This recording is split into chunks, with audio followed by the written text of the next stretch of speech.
It is better to ride poorly than to walk well. This old piece of soldier wisdom was true even in ancient times. And the introduction of firearms, long-range artillery and mines only added the need to protect men during travel.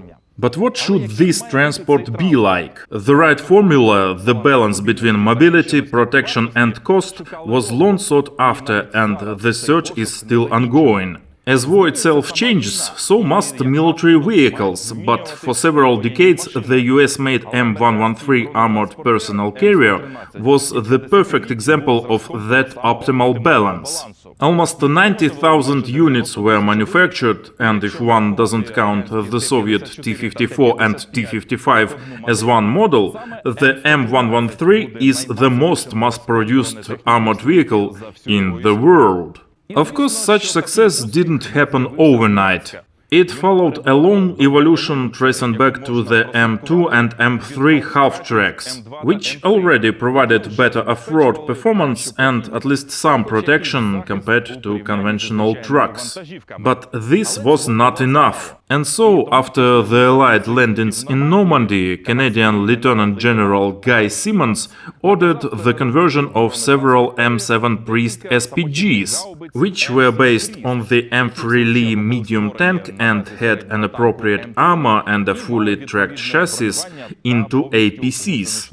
The experiment proved very successful, and later the Stuarts, Shermans and Rams were converted using the same approach. In the army, those APCs were nicknamed kangaroos and were very popular. Officially, they were supposed to carry 8 to 12 soldiers, but in reality they carried as many as could fit, and then some. The need for vehicles of this class became apparent. Initially, the Americans went a little too far and ordered the M44 armored vehicle capable of carrying a whole platoon of 24 people in addition to 3 crew members. This huge barn, 6.5 meters long and 3 meters wide, was ready in 1945 and passed its trials successfully, but it wasn't put into production. An APC should be able to drive not only in open fields, while those monsters were, to put it mildly, a little inconvenient on narrow roads in cities and during sea transportation. The second attempt resulted in the M75, which entered service in 1952. The crew was reduced to 2 and the troop compartment to a squad of 8 soldiers. This design was much better, but its serial production lasted only 2 years until the emergence of the M59, which was slightly lower, could float and was 3 times cheaper. However, the savings were mainly achieved by using 2 engines from civilian trucks, which complicated the transmission and didn't improve reliability. In addition, the vehicle was too heavy, but there was no point in reducing the armor requirements. Otherwise, it would have been better to continue using open trucks and not bother. At that point, someone remembered the winged metal aluminium. The 2 previous APCs, the M75 and M59, were created by FMC. Incidentally, FMC stands for Food Machinery Corporation, but there is no Soviet-style conspiracy. No one ever tried to pass off armored vehicles as ice cream trucks. It's just that they actually started out as a canning equipment manufacturer and then somehow ended up making armored vehicles. So, FMC Corporation had been working with Kaiser Aluminium and Chemical Co. for some time, and that's rather self-explanatory name. Experiments with aluminium-magnesium-manganese alloys showed that such armor had to be about 3 times thicker to provide the same level of protection as rolled steel armor. At the same time, this alloy was about 3 times lighter than steel. So, at first glance, it appears that there is no point in using aluminium. However, when comparing structural strength, hardened aluminium alloy is not much inferior to steel. Thus, a structure made of aluminium parts that are 3 times thicker will be significantly stronger than a steel structure. The entire body of the vehicle will be more rigid and will not require the use of additional reinforcing elements, saving up to 30% in weight and providing more space inside. I would like to add that although aluminium was more expensive, it was much easier to process, so the total cost of the vehicle made of aluminium was even lower than that of steel. In addition, aluminium armor provides better protection against radiation, which at that time was considered as important as protection against bullets and debris. For trials in the autumn of 1957, 2 prototypes of the T113 were produced with varying thickness of armor.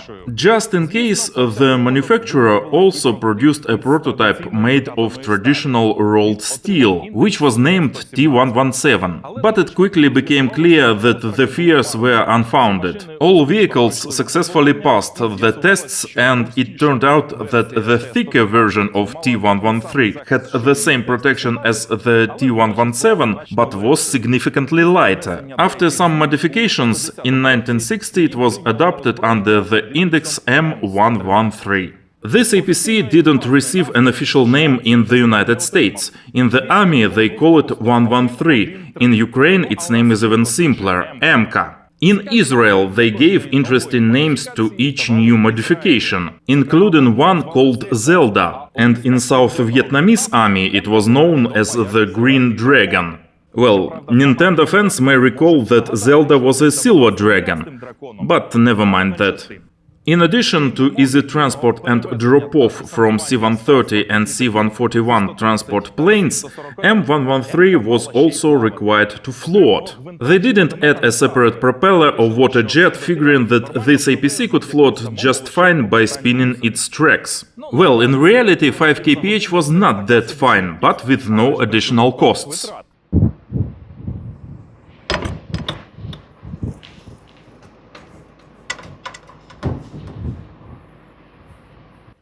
The first version was equipped with a 5.9-liter Chrysler 75M 8-cylinder petrol engine. It delivered 209 horsepower and could accelerate the vehicle to a respectable 64 km per hour. But there was a problem with the range, only 320 kilometers. That's why in the early 1960s the United States started the mass conversion of military equipment to diesel engines. As a result, MK received a 5.2-liter 6-cylinder 2-stroke Detroit diesel engine with a power output of 215 horsepower. The vehicle performed slightly better and its range increased drastically to 480 kilometers. The diesel version was designated M113A1. The next upgrade to the M113A2 version took place in 1979.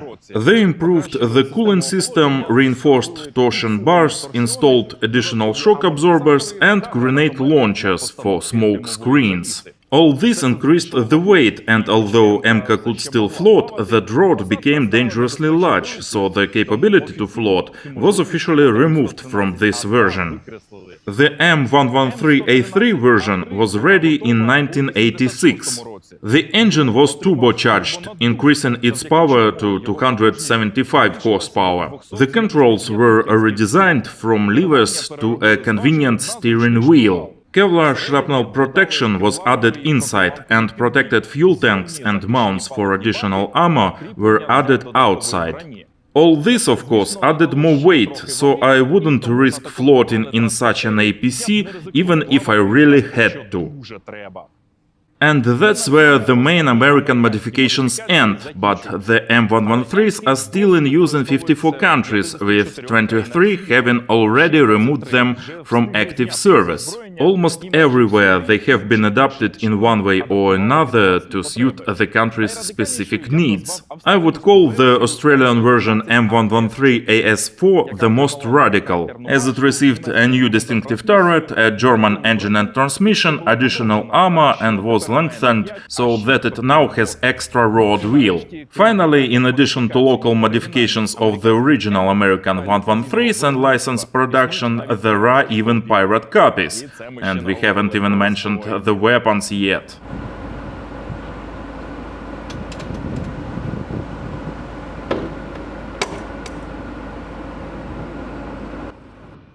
For self-defense, the original M113 had only one Browning M2HB machine gun on a simple open mount. Since it was not a combat vehicle, but a transporter designed to take soldiers to the front line and return immediately, it was considered sufficient. But, as is often the case, reality didn't quite match the theoretical plans. Even before America's direct involvement in the Vietnam War, the US supplied weapons and equipment to the South Vietnamese army. And it was the South Vietnamese who first used the M113 in combat in January 1963. They suffered significant losses among their machine gunners, which forced the Vietnamese to improvise some kind of shields. Later, the Americans created a production model of a protected turret and added two more positions for 30 caliber machine guns to cover the flanks. This did not turn MK into a real tank, which it was never meant to be. But the Vietnamese and even the Americans themselves often had no choice. Heavier vehicles simply couldn't pass through the jungle, mud and numerous rivers. So the 113s had to support the infantry directly in combat, which inevitably led to significant losses. Because of this, MK earned a bad reputation that it was unable to shake off despite decades of successful service and countless lives saved when used as intended. Already during development, it was planned that the M113 would be not only a transporter, but also a base for various types of weapons. Instead of a machine gun, a 40mm Mark 19 automatic grenade launcher could be installed, a heavier analog of the Soviet AGS-17. To combat enemy tanks, it was possible to install an M47 Dragon or BGM-71 TOW launcher and carry a large supply of meter-long missiles weighing 20 kilograms each. There was a variant with 105mm M40 recoilless gun. There were variants with 81, 107 or 120mm caliber mortars. For this purpose, a rotating mount was installed inside the troop compartment and a new large hatch was cut into the roof. A number of air defense systems were created based on the M113. From the M163, armed with a 20mm six-barrel Vulcan cannon, to the universal ADATS complex, whose heavy missiles could destroy both air targets and enemy tanks. There were M113s with a flamethrower and a specialized smoke screen generator, the M58 Wolf. And if you really needed powerful fire support, there were MKs armed with ballistic missiles. We are only talking about American systems, but almost every country adapted those APCs to their own needs and available weapons. Sometimes those modifications were quite radical. For example, the Australians installed a turret from a Saladin armored car with a 76mm cannon on the M113A1. Unofficially, this vehicle was nicknamed the Beast, while the regular MK was nicknamed the Bucket.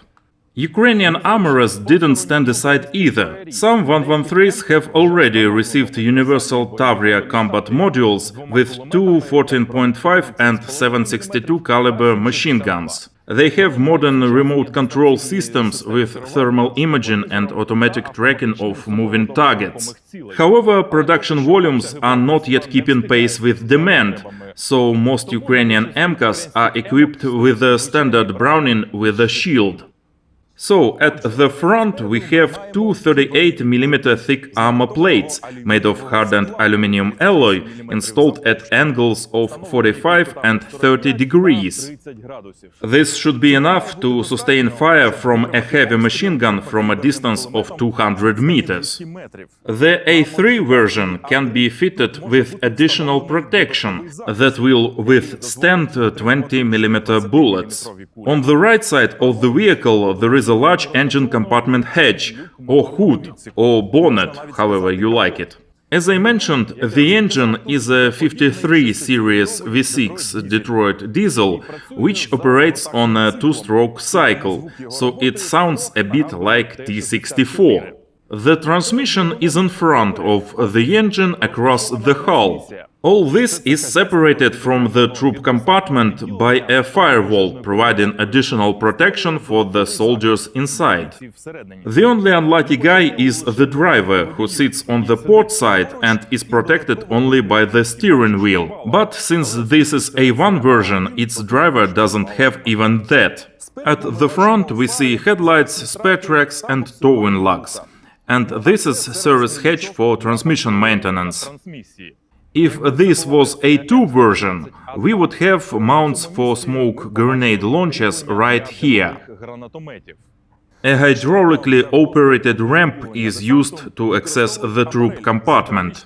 It is controlled by the driver and, if necessary, can be opened while the vehicle is in motion. Just in case there's a regular hatch in the ramp that can be opened manually. The standard MK also has a large rectangular hatch in the roof, which is used by the side machine gunners. The vehicle commander and driver have their own separate hatches and optical observation devices. The troops have nowhere to look except at each other.